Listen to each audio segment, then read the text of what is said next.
There's an old saying that I heard that there's two kinds of people born in the hospital every day. There's a person born in the hospital that's going to get a job, and there's a person born in the hospital that's going to give that person the job. You have to decide along the way which one you're going to be. You can be a leader, but a leader is a developed set of skills. It's a developed set. But see, here's what stops the average person from being a leader,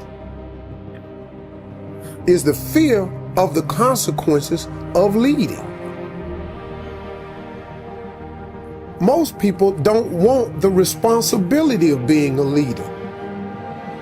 But let me tell you the trick though.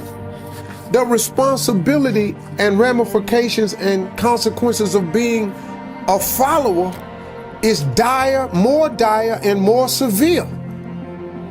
Because now, as a follower, you just got to go along with whatever. You know how many adjustments you got to make when you're a follower?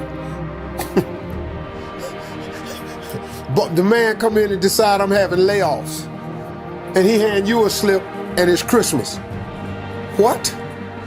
That wasn't in your plans, but you decided you didn't want to be a leader, you want to be a follower. Now guess what? You got to deal with that. If I'm a leader and I own a company and the company start losing money, you think I'm fitting to not have my life? No. Cutbacks start on the follower. The leaders don't go, well, let me quit. Because if I quit, ain't nobody eating. The cutbacks start at the bottom. So you have to make a decision if you're going to be a leader or not. But understand what a leader is, though. Sometimes you just really want to be the leader of your own life. See, you don't have to lead a world leader. I have no aspirations of being Martin Luther King. I have no aspirations of being Gandhi. None whatsoever. I had really no aspirations of being the leader that I've become today. That I got young men listening to me that I wasn't even really counting on. I got dudes emailing me, man, running up to me, man, at Essence. This brother ran up to me and Terrence was stopping him from talking to me. And the big brother, about 300-some pounds, sweating, had a chef coat on, had a thermometer pen, sweating all over the place. He had seen me come off stage, saw me go through the back. He ran all the way around to meet me. And Terrence, stand down, soldier. Well, this big dude right here ain't with that.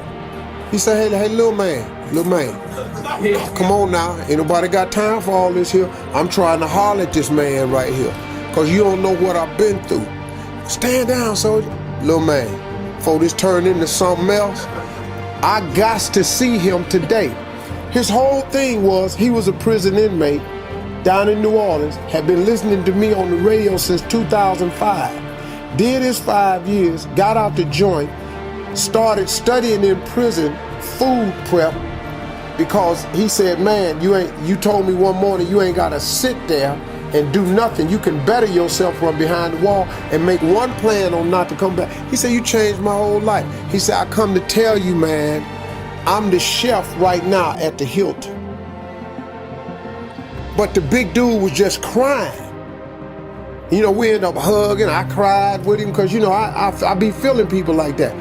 I have no idea, nor did I have an aspiration to be an inspirational person to them. But I have always asked God in my own way to make me a relevant person. You know, I don't want to be a cat that when I die, ain't nobody tripping.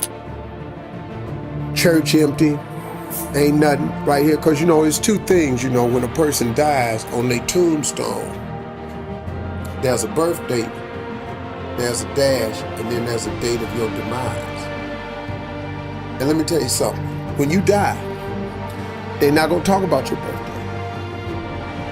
They're not going to talk about the day you died. The biggest conversation will be about that dash, that little dash. That's the life you live in the middle of that date of birth and the date of demise. That dash will determine who you are.